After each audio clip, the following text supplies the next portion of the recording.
नमस्कार विद्यार्थी मित्रांनो.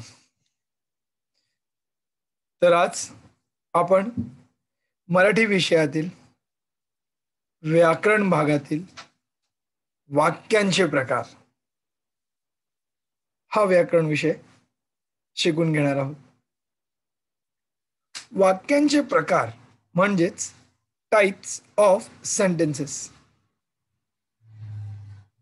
मराठी भाषेत आपण वाचन करत असताना, अभ्यास करत असताना अनेक वाक्यांचा अभ्यास केला असेल.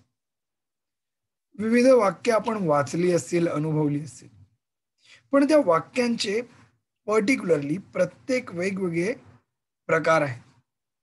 काही प्रकार त्या वाक्यांच्या अर्थानुसार होतात, तर काही प्रकार त्या वाक्यांच्या रचनेनुसार ठरतात. असेच काही वाक्यांचे प्रकार आपण आज अभ्यासणार आहोत आणि यावर परीक्षेत प्रश्नही विचारला जातो. तर करूया सुरुवात आजच्या विषयाला, वाक्यांचे प्रकार. वाक्यांचे प्रकार म्हटलं ना, तर ते सुरू करण्याच्या अगोदर एक बेसिक प्रश्न समजून घेऊया. वाक्य म्हणजे काय? आता प्रत्येक जण म्हणेल, सर वाक्य म्हणजे स्टेटमेंट. वाक्य मतलब क्या हो गया? सिंपल सेंटेंस बन जाता है. एक्चुअली वो यहां पर नहीं पूछा. वाक्य म्हणजेच काही शब्दांचा समूह. यस स्टूडेंट्स, कुछ वर्ड्स को एक साथ लाने के बाद, एक पर्टिकुलर ऑर्डर में रखने के बाद जो सेंटेंस बनता है, yes that is the meaningful sentence, त्याला आपण वाक्य म्हणतो. कोई भी वर्ड कहीं से भी उठा के कैसे भी अरेंज करके रख दिया तो वो सेंटेंस नहीं बनता. यस, वाक्याचा अर्थ असा होतो शब्दांचा अर्थपूर्ण समूह. वेगवेगळ्या शब्दांचा अर्थपूर्ण म्हणजेच मीनिंगफुल समूह, ग्रुप. शब्दांचा अर्थपूर्ण समूह म्हणजेच वाक्य. अच्छा, याच वाक्यांचे वेगवेगळे प्रकार आहेत. त्याचे मुख्यतः दोन भाग असतात. वाक्याचे एका वाक्य रचनेमध्ये मुख्यतः दोन भाग असतात. दोन भाग कोणकोणते? तर ते मुख्यतः असलेले दोन भाग, पहिला म्हणजे उद्देश्य आणि दुसरा म्हणजे विधेय. आता उद्देश्य आणि विधेय म्हणजे काय? In English it is subject end predicate. आप तो समझ में आ ही गया होगा. यस, उद्देश्य म्हणजे ज्याच्या विषयी सांगायचे ते, आणि विधेय म्हणजेच जे सांगायचे ते. एक्झाम्पल, माझा मित्र राज काल घरी आला होता. व्हॉट इज उद्देश्य? माझा मित्र राज. माझा मित्र राज. अच्छा, क्या बताया उसके बारे में? जे सांगायचे थे, काल घरी आला होता. विधेय. कैसा है ना, ये दो पार्ट्स तो हमेशा सेंटेंस में होते हैं. तो ये जो दो मेन पार्ट्स है ना ये सेंटेंस के, उनको पहले समझ लो. पहिला भाग उद्देश्य आणि दुसरा भाग विधेय. पुन्हा एक उदाहरण दिलंय तुमच्या समोर, ते बघूया आपण. त्याच्या शेजारचा मुलगा दररोज आगगाडीने मुंबईला जातो. या वाक्यामध्ये उद्देश्य आहे तो म्हणजेच मुलगा, कारण त्या मुलाविषयी काहीतरी माहिती द्यायची आहे म्हणून मुलगा, उद्देश्य. मग विधेय काय? विधेय आहे जातो. In this full statement two important words are there. मुलगा जातो.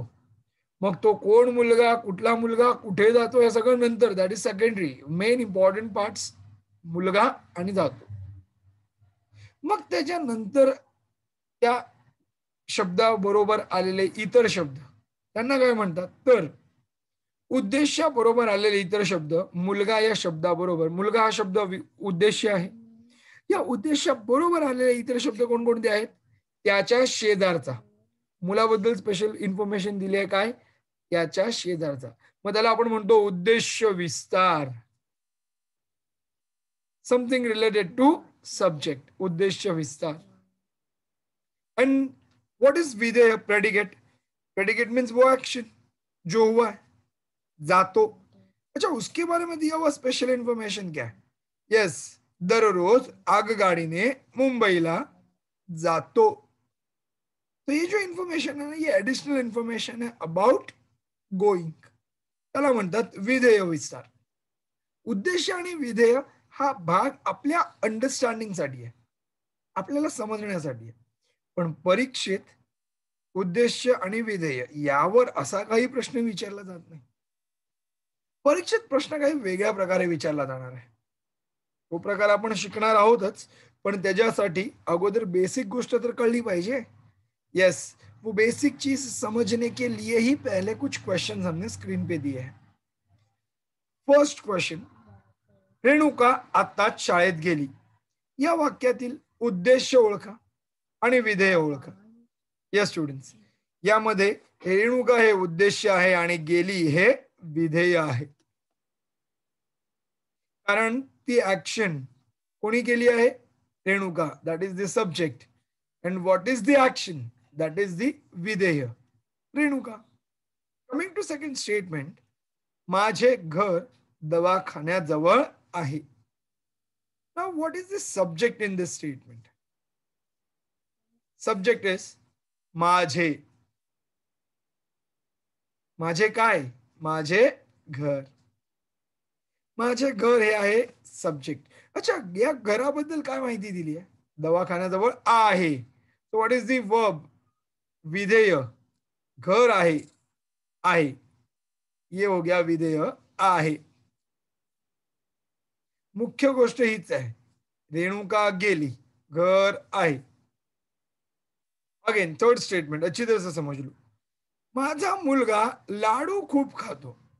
What is the subject in this? मुलगा, माझा मुलगा. उद्देश्य, सब्जेक्ट आ गया मुलगा. काय करतो? खूप लाडू खातो. मग विधेय काय येणार? ऍक्शन वर्ड खातो. बघा चौथं वाक्य, तो रोज व्यायाम करतो. कोण करतो? तो. उद्देश असेल तो. रोज व्यायाम काय करतो?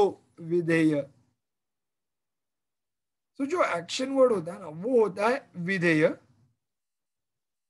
और जो सब्जेक्ट होता है ना, वो होता है ये उद्देश्य. फिफ्थ स्टेटमेंट, बोंडातल्या बिया भगवा रंग देतात.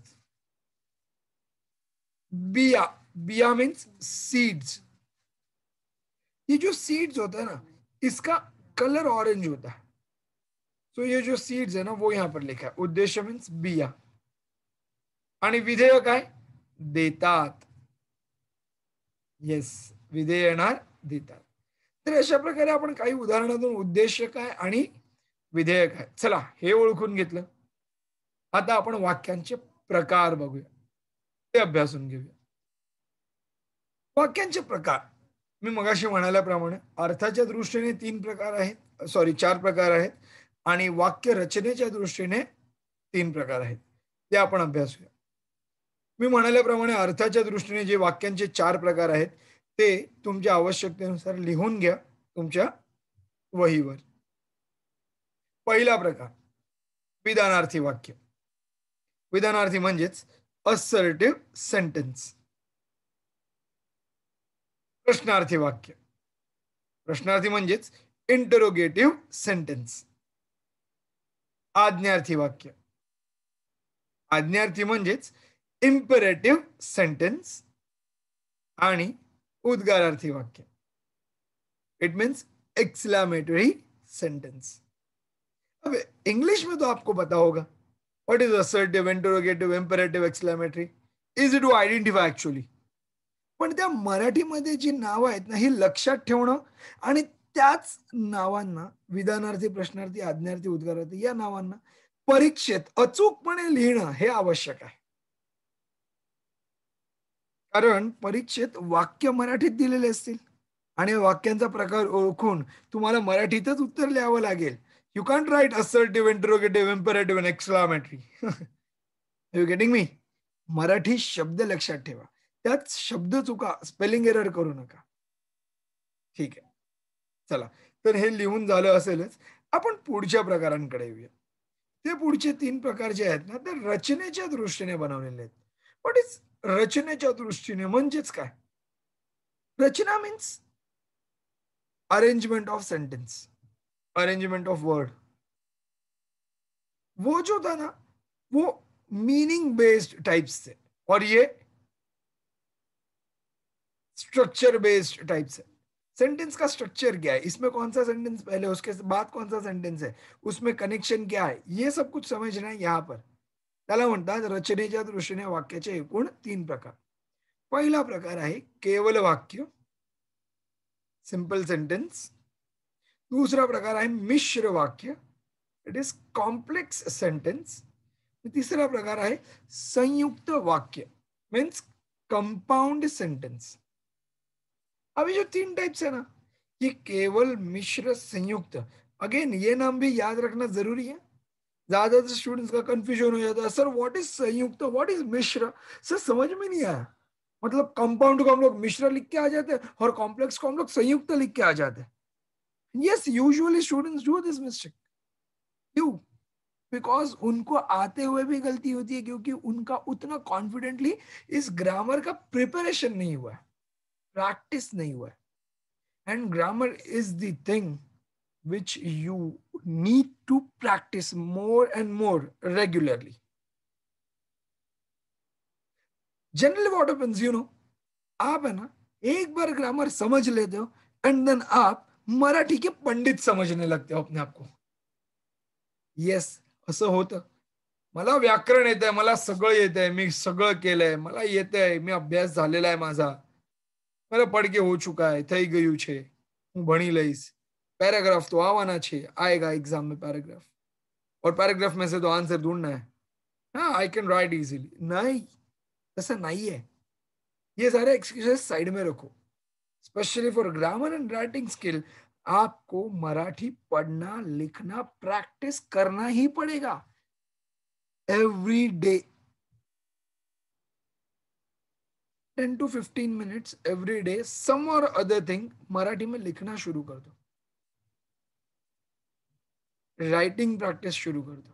End while writing big answers or while writing writing skill, later निबंध, पत्र, कथा, इसमें है ना ये सेंटेंस कैसे यूज किए जाते हैं ना, वो देखो. और वो लिखते लिखते ही वाक्यांचे प्रकार का प्रॅक्टिस कर लो. येस. आता आपण पहिला प्रकार बघतोय तो म्हणजेच विधानार्थी वाक्य, असर्टिव्ह सेंटेन्स. याची व्याख्या इथे येईल, डेफिनेशन आहे का, आणि काही उदाहरणेही असतील, तेही आपण पाहून घेऊया. विधानार्थी वाक्य म्हणजेच काय, तर याची व्याख्या अशी आहे, ज्या वाक्यात एक सरळ विधान केलेले असते त्या वाक्याला विधानार्थी वाक्य म्हणतात. यस, जहां पर एक सिंपल सेंटेंस होता है उसको बोला जाता है असर्टिव सेंटेंस, विधानार्थी वाक्य. अब एग्जाम्पल के लिए मैं बताऊं तो ये देखो, रेणुका आत्ताच शाळेत गेली. रेणुका के बारे में दिया हुआ जस्ट इन्फॉर्मेशन, वो अभी स्कूल में गई है, जस्ट जस्ट निकल गई है. रेणुका आत्ताच शाळेत गेली. रमेश काल आला नव्हता. रमेश के बारे में दिया हुआ जस्ट एक इन्फॉर्मेशन है, कैजुअल इन्फॉर्मेशन, दैट्स इट. मी काल गावी गेलो होतो, मैं खुद के बारे में बता रहा हूं. कल मैं यहां पर नहीं था, गाव गया था, गाव आज ही आया. त्याचे शब्द खूपच विविध आहेत. उसके वर्ड्स, उसका वोकैबुलरी बहुत स्ट्रॉन्ग है, अलग अलग वर्ड्स है, खूपच विविध आहेत. मी आपल्या सेवेसाठी आलो असतो, मैं आपको हेल्प करने के लिए आ जाता, मी आपल्या सेवेसाठी आलो असतो. ये सारे स्टेटमेंट, ये सर्व वाक्य जर तुम्ही पाहाल ना तर तुम्हाला कळेल की यामध्ये कुठेही कोणतीही आज्ञा नाहीये, कोई भी ऑर्डर नहीं है, कोणताही उद्गार, स्पॉन्टेनियस रिएक्शन, फीलिंग्स एक्सप्रेस किए हुए नहीं है, कहीं पर भी कोई क्वेश्चन भी नहीं पूछा. Just a simple informative sentence, म्हणून त्याला म्हणतात सिंपल स्टेटमेंट. असर्टिव्ह सेंटेन्स मराठीत त्यालाच आपण म्हणतो काय, विधानार्थी वाक्य.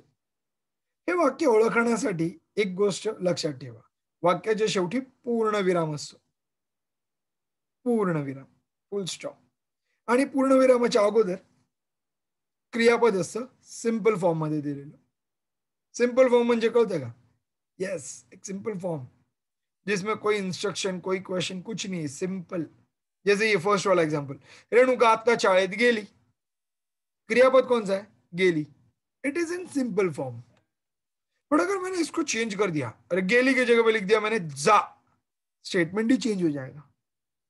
रेणुका आता शाळेत जा ऑर्डर बन जाएगा, और ऑर्डर मतलब असर्टिव सेंटेंस नहीं होता, वो बन जाता इंपरेटिव सेंटेंस, है कि नहीं। क्रियापद चेंज हुआ तो सेंटेंस का फॉर्म चेंज हो जाएगा। तो विधानार्थी वाक्यामध्ये क्रियापद should be in simple form, विद दैट क्या होना चाहिए, फुल स्टॉप। येस स्टुडंट्स, फुल स्टॉप। चला, तर आपण विधानार्थी वाक्य कसं ओळखायचं हे आपण पाहिलं। या सर्व वाक्यात एक साधे विधानच केलेले आहे, म्हणून याला आपण विधानार्थी वाक्य म्हणतो। चला, विधानार्थी वाक्य म्हणजेच काय, तर डेफिनेशन लक्षात ठेवायची। या वाक्यात एक सरळ विधान केलेले असते, सिंपल स्टेटमेंट असते, त्याला आपण विधानार्थी वाक्य असे म्हणतो। वळूया आपण दुसऱ्या प्रकाराकडे, तो प्रकार म्हणजेच प्रश्नार्थी वाक्य, इंटरोगेटिव्ह सेंटेंस। जहां पर इंटरोगेशन होता है, इंटरोगेशन मतलब इंक्वायरी, क्वेश्चन पूछा जाता है, उसको बोलते हैं इंटरोगेटिव्ह सेंटेंस, प्रश्नार्थी वाक्य। याची व्याख्या समजूया, डेफिनेशन समजते। ज्या वाक्यात प्रश्न विचारलेला असतो त्या वाक्याला प्रश्नार्थी वाक्य असे म्हणतात। जिस सेंटेंस में क्वेश्चन पूछा रहता है उसको हम बोल सकते हैं इंटरोगेटिव सेंटेंस। अब क्वेश्चन पूछा है, ये तो आपको अलग से पढ़ के समझने की जरूरत ही नहीं है, बिकॉज हर एक सेंटेंस के एंड में क्वेश्चन मार्क होता ही है। वो क्वेश्चन मार्क वाला सेंटेंस मतलब प्रश्नार्थी वाक्य बन जाता है। याचाच अर्थ ज्या कोणत्या वाक्याच्या शेवटी प्रश्नचिन्ह आहे त्या वाक्याला आपण प्रश्नार्थी वाक्यच म्हणणार। पण विथ दॅट सेंटेंस में क्वेश्चन फ्रेमिंग वर्ड भी होता है, वो भी ध्यान से ढूंढ लेना। एग्जाम्पल के लिए फर्स्ट स्टेटमेंट आपके स्क्रीन पर, विधानार्थी सॉरी विमान प्रवास कोणाला आवडत नाही, एंड्स विथ क्वेश्चन मार्क। या वाक्याच्या शेवटी काय दिसतंय, प्रश्नचिन्ह। तसंच एक आपण दुसरं वाक्य पाहूया, जगी सर्व सुखी असा कोण आहे, this statement ends with question mark, प्रश्नचिन्ह दिसतंय। त्याचप्रमाणे तिसरं उदाहरण पाहूया आपण, घर गावाबाहेर का घेतले नाही, प्रश्नचिन्ह। आपल्याला कुठे जायचे आहे, प्रश्नचिन्ह। तुला लाडू आवडतो का, प्रश्नचिन्ह। म्हणजे पाचही वाक्यांच्या शेवटी प्रश्नचिन्ह आहे, म्हणून आपण याला प्रश्नार्थी वाक्य तर म्हणणारच। पण त्यासोबत एक महत्वाची गोष्ट मी काय म्हणालो होतो, क्वेश्चन फ्रेमिंग वर्ड। जैसे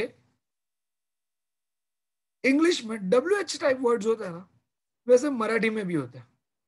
यस, क टाइप वर्ड्स। क्या होता है, क टाइप वर्ड्स। देख रहे हो ना, यहां पर दिख रहा है, कोणाला फर्स्ट स्टेटमेंट में, सेकंड स्टेटमेंट में कोण, in third statement it is का, फोर्थ स्टेटमेंट में है कुठे, in last statement it is का। कोणाला, कोण, का, कुठे, का, कसे, कधी, केव्हा, किती, असे वेगवेगळे शब्द प्रश्नार्थी वाक्यामध्ये वापरले जातात, हे लक्षात घ्या। आणि शेवटी प्रश्नचिन्ह असतंच, म्हणून प्रश्नार्थी वाक्य म्हणतो आपण त्याला। या सर्व वाक्यात एक प्रश्न विचारलेला असतो आणि वाक्याच्या शेवटी काय असतं, प्रश्नचिन्ह असतं। या वाक्यात काय विचारलेला असतो, येस, राईट आन्सर, प्रश्न विचारलेला असतो, म्हणून प्रश्नार्थी वाक्य। चला, तर आपण या प्रश्नार्थी वाक्यानंतर पुढचा प्रकार शिकणार आहोत, आज्ञार्थी वाक्य। तो आज्ञार्थी वाक्य मीन्स इम्पेरेटिव्ह सेंटेन्स, राईट। आज्ञार्थी म्हणजेच काय, तर व्याख्या समजून घेऊया। त्याची व्याख्या अशी आहे की ज्या वाक्यामुळे आज्ञा, हुकूम, विनंती, प्रार्थना, आशीर्वाद इत्यादी अर्थांचा बोध होतो त्या वाक्याला आपण काय म्हणतो, आज्ञार्थी वाक्य। जिस किसी सेंटेंस में order, command, request, prayer, blessings, ये सारी चीजों को अच्छी तरह से आपको समझने में मिलता है, वो होता है ये आज्ञार्थी वाक्य। एग्जाम्पल ही देख लेते हैं ना, एक एक का एग्जाम्पल। तुझे पुस्तक मला दे, दिस इज ऑर्डर, है की नाही? सेकंड सेंटेन्स, अजय अभ्यासात नीट लक्ष दे. कमांड, हुकूम. रिक्वेस्ट, तुझ्या सहवासात तरी मला आनंद मिळू दे. रिक्वेस्ट, हे भगवान आपके साथ मुझे खुशियां मिलने दो, आपके दर पर मुझे खुशियां मिलने दो. रिक्वेस्ट. ऐसे ही फोर्थ स्टेटमेंट, बाबा थोडोबा माझ्या पोराच्या कामात यश दे. बाबा थोड़ोबा, भगवान उसको रिक्वेस्ट किया है, भाई मेरे बेटे के काम में सक्सेस दे. प्रेयर, प्रार्थना, खूपची खूप मोठा हो. ब्लेसिंग्स, आशीर्वाद. अशा या वेगवेगळ्या वाक्यांच्या या प्रकारांमध्ये एकच अर्थ दडलेला आहे, तो म्हणजेच आज्ञा, ऑर्डर. म्हणून त्याला आपण आज्ञार्थी वाक्य म्हणतो. आता जसं आज्ञार्थी, तुम्ही म्हणाल सर रिक्वेस्ट है, सर ब्लेसिंग है, इसको कैसे आज्ञार्थी बोल सकते हम लोग, बराबर ना? इसका रीजन है कि सेंटेंस के एंड में आपको क्या दिख रहा है? क्रियापद. एंड दैट क्रियापद इज इन इंस्ट्रक्टिव फॉर्म. दिख रहा है? फर्स्ट सेंटेंस में मला दे, सेकंड सेंटेंस में लक्ष्य दे, थर्ड सेंटेंस में मिळू दे, फोर्थ में यश दे, फिफ्थ में मोटा हो, शीख. ये जो क्रियापद है ना, ये क्रियापद इंस्ट्रक्टिव्ह फॉर्म आहे. आणि जिथे जिथे इंस्ट्रक्टिव्ह फॉर्म मध्ये क्रियापद असेल ते वाक्य आज्ञार्थी वाक्यच असेल. इज दॅट सिंपल की नाही? चला, आज्ञार्थी वाक्य काय हेही आपल्याला कळलेलं आहे. तर आज्ञार्थी वाक्य कशाला म्हणतात? त्या वाक्यातून आज्ञा, हुकूम, विनंती, प्रार्थना आणि आशीर्वाद अशा काही अर्थांचा बोध होतो, त्याला आपण आज्ञार्थी वाक्य म्हणू शकतो. उद्गारार्थी वाक्य बघूया आपण. ठीक आहे, चला. उद्गारार्थी वाक्य मीन्स एक्सक्लेमेटरी सेंटेंस. अब ये जो ना एक्सक्लेमेटरी सेंटेंस, ये तो आइडेंटिफाई करना सबके लिए easy, because this type of sentence ends with exclamation mark. अशा वाक्यांच्या शेवटी काय असतं? उद्गारवाचक चिन्ह, उद्गार चिन्ह. ज्या वाक्यामध्ये एखादी भावना दर्शवणारा शब्द असतो त्या वाक्याला उद्गारार्थी वाक्य असे म्हणतात. येस, काय म्हणतात? उद्गारार्थी वाक्य. एक उदाहरण बघूया आपण. किती सुंदर आहे मराठी भाषा, किती सोपी आहे कविता ही. बाप रे, केवढा मोठा साप हा, उंचाई इमारत. शाबाश, खूप चांगले काम केलेस. बघा, सगळ्या वाक्यांमध्ये आहे ना तुम्हाला उद्गार चिन्ह दिसतंय. जैसे यहाँ पर है एक्सक्लेमेशन मार्क, यहाँ पर एक्सक्लेमेशन मार्क. ये थर्ड सेंटेंस में तो दो बार एक्सक्लेमेशन मार्क आ गया. मतलब ये तो इंटरजेक्शन वर्ड के साथ आया है, केवल प्रयोगी अव्यय त्याबरोबर आलेला एक्सक्लेमेशन मार्क. आणि वाक्याच्या शेवटी उद्गारवाचक वाक्य, उद्गारार्थी वाक्य म्हणून इथे आलेलं उद्गारवाचक चिन्ह, इथेही तसंच उद्गार चिन्ह. पण इथे पाहिलं ना तर थोडासा फरक दिसतोय. वाक्याच्या सुरुवातीला उद्गार चिन्ह आहे, मनातले उद्गार लिहिले आहेत, पण वाक्याच्या शेवटी मात्र नाहीये. तरी सुद्धा हे वाक्य उद्गारार्थी वाक्यच ठरेल. चला, तर उद्गारार्थी वाक्य, एक्सक्लेमेटरी सेंटेन्स याचे काही उदाहरणं आपण बघून घेतली. मनातील उत्स्फूर्त भावना म्हणजेच स्पॉन्टेनियस रिएक्शन, डायरेक्ट स्पीच में जो बाहर आता है, वो जो सेंटेंस फीलिंग्स एक्सप्रेस करने वाला सेंटेंस होता है, उसको बोलते हैं उद्गारार्थी वाक्य. आइडेंटिफाई करना सबके लिए इजी. फिर से एक बार रिवाइज कर लेते हैं विथ पंक्चुएशंस. विधानार्थी वाक्य which ends with full stop, right, त्याला आपण विधानार्थी वाक्य म्हणतो. इंटरोगेटिव्ह स्टेटमेंट, प्रश्नार्थी वाक्य which ends with question mark.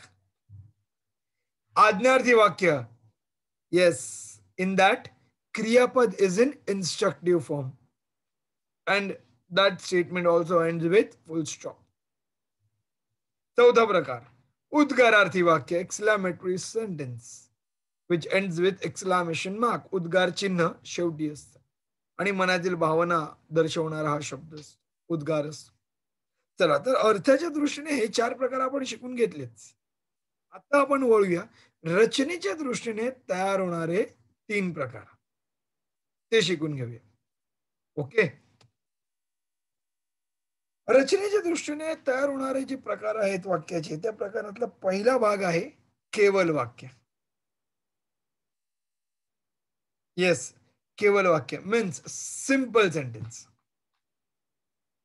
अब ये सिंपल सेंटेंस मतलब क्या है? सिंपल सेंटेंस मतलब ये ऐसा सेंटेंस है जो विधानार्थी भी हो सकता है. यस स्टूडेंट्स, जिसमें एक उद्देश्य होता है और एक विधेय होता है. विधानार्थी मध्ये पण असंच असतं ना, एक उद्देश्य आणि एक विधेय. सिंपल सेंटेंस मध्ये पण एक उद्देश्य आणि एक विधेय, एक सब्जेक्ट एक प्रेडिकेट. सो सर हम लोग क्या लिखे, विधानार्थी लिखे या सिंपल लिखे? देखो आपके एग्जाम में क्वेश्चन ही ऐसे अलग पूछा जाएगा. अर्थाच्या दृष्टीने वाक्यांचे प्रकार ओळखा, अगर ऐसा क्वेश्चन पूछा है so you have to write that 4 types out of that 4 types जो अभी हमने सीख ली अर्थाच्या दृष्टीने. इसलिए एंड में क्या लिखा, विधान अर्थी, विधानार्थी वाक्य. प्रश्नार्थी, त्या अर्थातून प्रश्न आपल्याला कळतो. आज्ञार्थी, त्या वाक्याच्या अर्थातून आपल्याला आज्ञा आहे हे कळतं. उद्गारार्थी, त्या वाक्याच्या अर्थातून आपल्याला कळते की तो उद्गार आहे. ये सब सेंटेंस हो गए. क्लियर. हाँ. अब आते हम लोग रचनेनुसार वाक्यांचे प्रकार. इसमें जैसे मैंने बोला केवल वाक्य प्रश्नार्थी भी हो सकता है, विधानार्थी भी हो सकता है, आज्ञार्थी भी हो सकता है, कुछ भी आ सकता है. केवल वाक्यामध्ये या कोणत्याही गोष्टी असू शकतात. म्हणजे ते वाक्य विधानार्थी असेल तरी पण केवल वाक्य. वो क्वेश्चन मार्क के साथ दिया फिर भी उसमें एक उद्देश्य और एक विधेय है तो उसको हम लोग को केवल वाक्य लिखना पड़ेगा. अगर वो आज्ञार्थी भी हुआ फिर भी उसमें एक विधेय एक विधेय एक उद्देश्य तो भी हमें वो केवल वाक्य लिखना पड़ेगा. बिकॉज क्वेश्चन ही ऐसे पूछा है ना. आई डोंट वांट कि इसका मीनिंग क्या है, ये सेंटेंस में से कौन सा अर्थ निकलता है.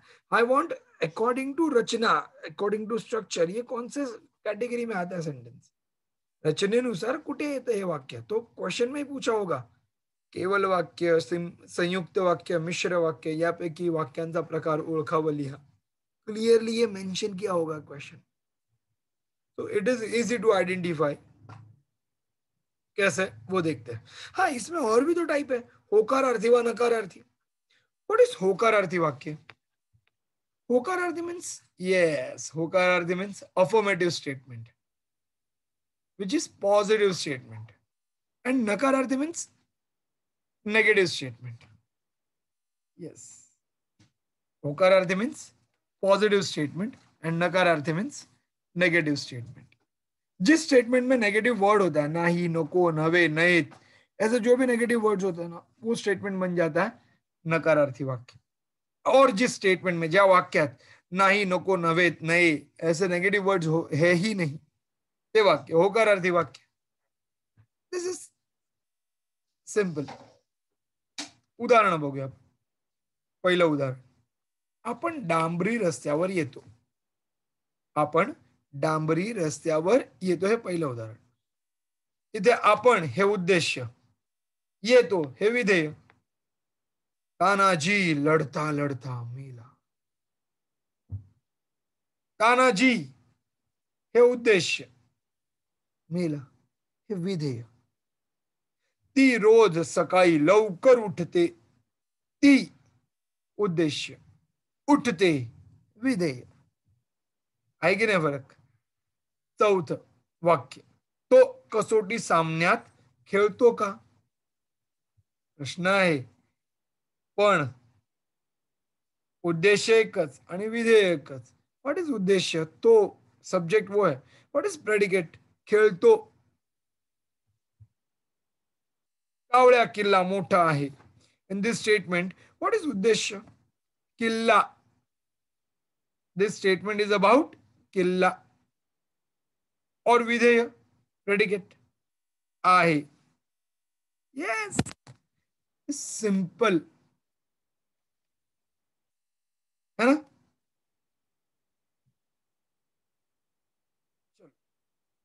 तो सिंपल सेंटेंस कैसे आइडेंटिफाई करना ये तो समझ में आ गया. सिंपल वाक्य असतं त्यामध्ये एक उद्देश आणि एक विधेय असतं. आपण त्याला केवळ वाक्य म्हणतो. आता आपण बघूया मिश्र वाक्य, कॉम्प्लेक्स सेंटेन्स. एक प्रधान वाक्य असतं व एक किंवा अधिक गौण वाक्य उभयान्वयी अव्ययाने जोडून जे एक वाक्य तयार होते त्यास मिश्र वाक्य असे म्हणतात. लिखा ही है ना यहाँ पर. प्रधान वाक्य मीन्स इंपॉर्टंट स्टेटमेंट आणि एक किंवा अधिक गौण वाक्य. गौण वाक्य मतलब लेस इंपॉर्टेंट स्टेटमेंट. अब इंपॉर्टेंट मतलब जो सेल्फ डिपेंडेंट है और गौण वाक्य मतलब जो दूसरे पे फर्स्ट वाले सेंटेंस पे डिपेंडेंट है. अगर ये हुआ तो ही वो होगा. तो फर्स्ट वाला जो है ना ये प्रधान वाक्य और सेकंड वाला है ना ये गौण वाक्य. बिकॉज अगर ये हुआ नहीं तो वो भी नहीं होगा. सो जो डिपेंडेंसी होती है ना उसके वजह से एक प्रायोरिटी बन जाता है और एक सब्सिडियरी या एक सेकंड पार्ट बन जाता है. यहाँ पर वही हुआ है. एक प्रधान वाक्य आणि एक गौण वाक्य यांना उभयान्वयी अव्यय. उभयान्वयी अव्यय ध्यान में रखना. कोणतं वाक्य कोणते अव्यय? उभयान्वयी अव्यय. Conjunction words. येस, त्यांनी जोडलं जातं त्याला मिश्र वाक्य म्हणतात. आणि हे कंजंक्शन वर्ड्स जोडी जोडीने येतात. जर, तर, जेव्हा, तेव्हा, की, ऐसा हुआ तो, नहीं तर, ये सब जो कंपाउंड वर्ड्स है, सॉरी ये कंजंक्शन वर्ड्स है, वो कॉम्प्लेक्स सेंटेंस में आते. एग्जाम्पल देख लेते हैं ना, आपको समझ में आ जाएगा. फर्स्ट, जे चकाकते ते सोने नसते. जो चमकता है वो गोल्ड नहीं होता हर बार. So it is about shining thing. अगर वो शाइनिंग वाला वर्ड आया ही नहीं तो दूसरे वर्ड को कोई मीनिंग ही नहीं है. सो फर्स्ट वाला जो है ना वो है प्रधान वाक्य एंड सेकंड वाला जो है ना सोने सोने ये वाला है गौण वाक्य. और इसको कनेक्ट किया बाय यूजिंग उभयान्वयी अव्यय जे ते. जे ते. सेकंड सेंटेन्स, गुरुजी म्हणाले की प्रत्येकाने नियमितपणे शाळेत यावे. गुरुजी म्हणाले की ये है यहाँ पर कंजंक्शन वर्ड. टीचर्स बता रहे थे. क्या बता रहे थे? प्रत्येकाने नियमितपणे शाळेत यावे. और टीचर्स बता रहे थे इसीलिए ये वाला सेकंड वाला सेंटेंस को इंपॉर्टेंस मिला. म्हणून गुरुजी म्हणाले की वाला यहाँ पर आएगा उभयान्वयी अव्यय एंड उसके बाद सेकंड को कनेक्ट किया गया. सो ये डिपेंडेंट स्टेटमेंट होता है ना उसको बोला जाता है मिश्र वाक्य, कॉम्प्लेक्स सेंटेंस. अगेन देखते हैं थर्ड एग्जांपल. आकाशात जेव्हा ढग जमतात तेव्हा मोर नाचू लागतो. जेव्हा, तेव्हा, कंजंक्शन वर्ड्स. दो अलग अलग सेंटेंस है. क्लाउड्स जमना एंड बारिश आना या क्लाउड्स जमा होना और पिकॉक का नाचना. बट ये दोनों को भी कनेक्ट कैसे किया? जब वो होता है तभी ये होता है. पिकॉक का डांस कभी ऐसा ही नहीं होता. जब क्लाउड्स को देखता है तब पिकॉक खुश हो जाता है. बारिश आने वाले इस खुशी में नाचने लगता है. म्हणून लिहिलंय आकाशात जेव्हा ढग जमतात तेव्हा मोर नाचू लागतो. फोर्थ स्टेटमेंट, जेव्हा मनात येईल तेव्हा मी गावात जाईन. जेव्हा मनात येईल तेव्हा मी गावाला जाईन. अगेन जेव्हा, तेव्हा. फिफ्थ स्टेटमेंट, पावसाळा आला की आकाशात काळे ढग जमतात. यस, बारिश आया तो बादलों में पानी भर गया और बारिश आने वाला है ये लगता है. बट रेनी सीजन में ये क्लाउड्स दिखने लगते हैं, वही लिखा है. बाकी कोई सीजन में ये ब्लॅक क्लाउड्स नहीं दिखते. पावसाळा आला की काळे ढग जमतात. तो ये की आहे ना ये कंजंक्शन वर्ड.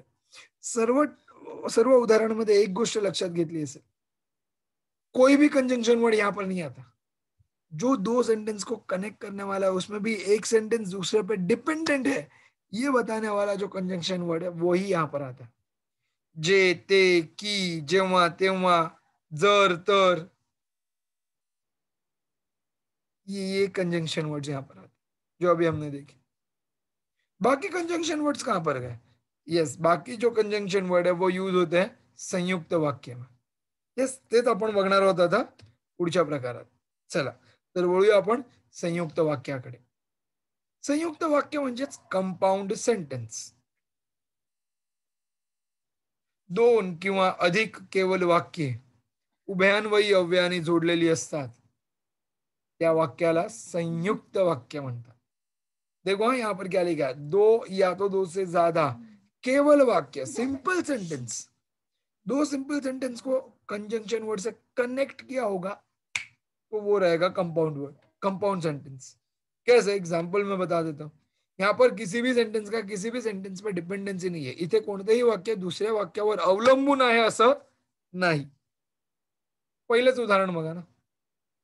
मी सकाळी पहाटे उठतो व 1 तासभर शाळेचा अभ्यास करतो. तर या वाक्यात आपण पाहिलं, मी रोज सकाळी पहाटे उठतो हे वेगळं वाक्य आहे. 1 तासभर शाळेचा अभ्यास करतो हे वेगळं वाक्य आहे. पण या दोन्ही वाक्यांना जोडलंय कशाने? एका उभयान्वयी अव्ययाने. त्याचा तो शब्द आहे व. इथे व हे उभयान्वयी अव्यय आल्यामुळे ह्या दोन्ही वेगवेगळ्या वाक्यांना इंडिव्हिज्युअली दोन वेगवेगळा अर्थ प्राप्त झाला. जर मी असं लिहिलं असं ना, जेव्हा मी सकाळी लवकर उठतो तेव्हा मी तासभर शाळेचा अभ्यास करतो. जेव्हा तेव्हा आलं असतं ना, तर या ठिकाणी हा वाक्याचा प्रकार बदलला असता. तो प्रकार झाला असता मिश्र वाक्य. पण इथे व वापरल्यामुळे संयुक्त वाक्य आहे, हे लक्षात घ्या.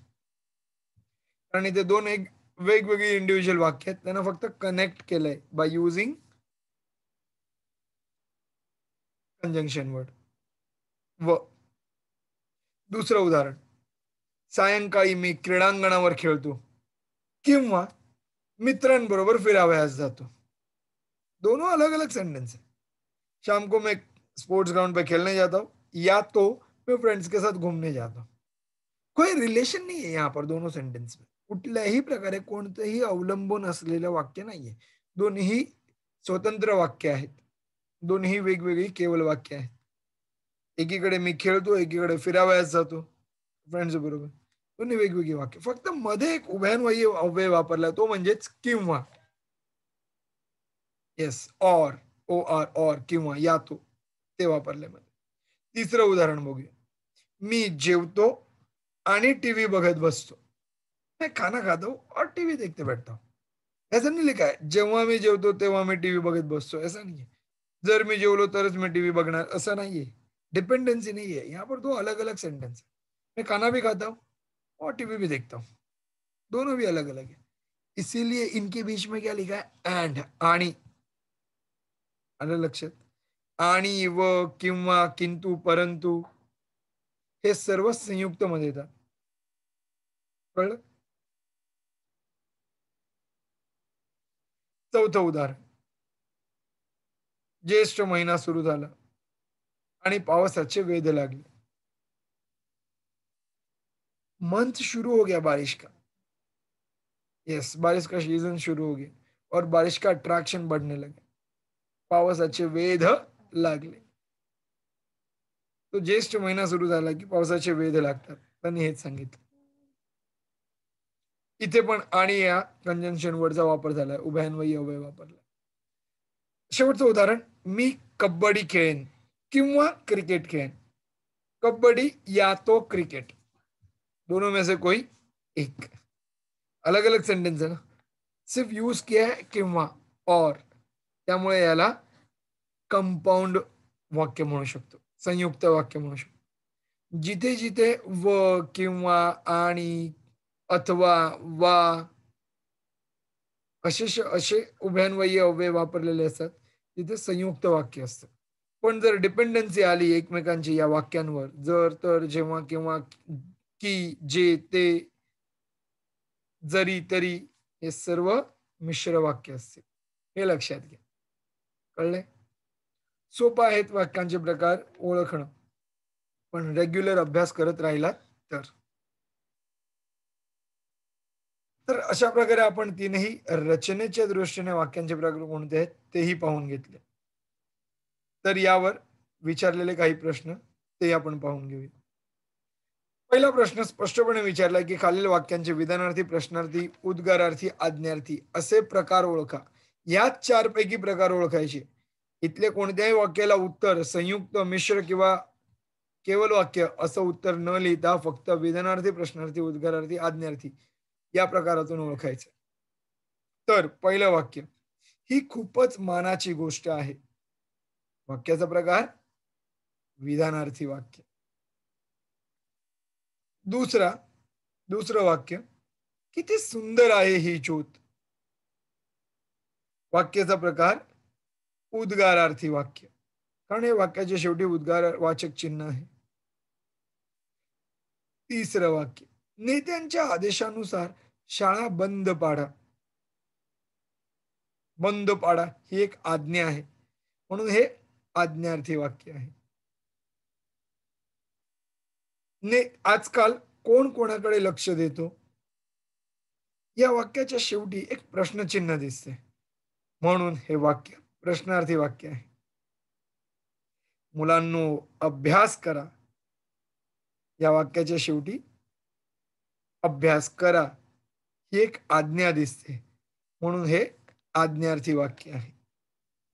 तर अशाच प्रकारे आणखी काही वाक्य आहेत, हे सुद्धा पाहून घेऊयात. हे आनंदवन की ब्रह्मानंदवन? प्रश्नचिन्ह आहे. तुम्ही इथे की लिहिलंय म्हणून तुम्ही याला मिश्र वाक्य म्हणाल, नाही चालणार. हे आहे इथे प्रश्नार्थी वाक्य. बागेत फेरफटका मारा. ऑर्डर दिली, ऑर्डर. बागेत फेरफटका मारा. येस, आज्ञार्थी वाक्य. त्याचे शब्द किती विविध. उद्गारवाचक चिन्ह म्हणून उद्गारार्थी वाक्य. विवेकाचे भान विसरू नका. विसरू नका इन्स्ट्रक्शन.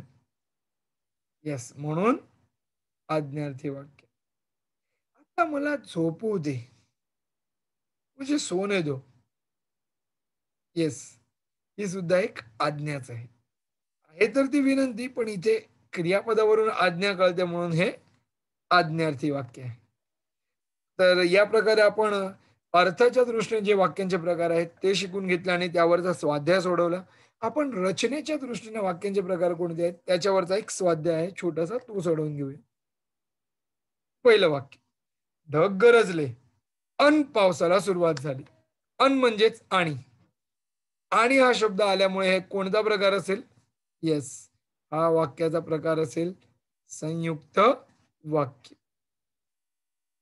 दुसरं वाक्य, मी चित्रकार कसा झालो?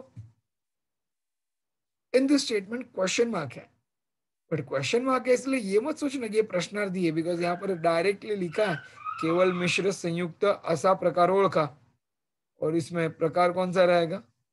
राइट स्टूडेंट्स, केवल वाक्य. कमिंग टू थर्ड स्टेटमेंट, ते दगड आपटले की त्यांची पिवळी पिवळी फक्की पडते. ते दगड आपटले की, अगर ऐसा किया तो ही वो दूसरा एक्शन होता और वो एक्शन डिपेंडेंट है, इसीलिए इसको बोला जाएगा मिश्र वाक्य. फोर्थ, निसर्गातून आपले पालन पोषण होते. ये नेचर ही है जो हमें सर्वाइव करता है. हम उसके वजह से सर्वाइव करते हैं. हमारे सर्वाइवल के लिए वो हेल्प करता है. एक सिंपल सेंटेंस बता, क्या हो सकता है? यस, केवल वाक्य इट इज. सोसाट्याचा वारा येतो आणि मातीचा सुगंध दरवळतो. जोरदार हवा चलती है और मिट्टी का फ्रेग्रेंस आ जाता है. यहाँ पर ऐसा नहीं लिखा है हवा आती है तो ही मिट्टी का फ्रेग्रेंस आता है. आणि यूज किया आणि आणि बिकॉज ऑफ आणि ये कंजंक्शन वर्ड हे वाक्य असेल संयुक्त वाक्य. चला, तर अशा प्रकारे आपण वाक्यांचे प्रकार रचनेच्या दृष्टीने सुद्धा अभ्यासून घेतले. प्रत्येकाने अशाच पद्धतीने वेगवेगळ्या पुस्तकातून मराठी वाचन वाढवा, लिखाणाचा सराव ठेवा आणि व्याकरणाचे नियम लक्षात ठेवा. आज आपण इथेच थांबूया. धन्यवाद. अशाच वेगवेगळ्या लेक्चर्ससाठी आपण लवकरात लवकर जवळच्या महेश ट्युटोरियलच्या ब्रांचमध्ये भेट द्या. धन्यवाद.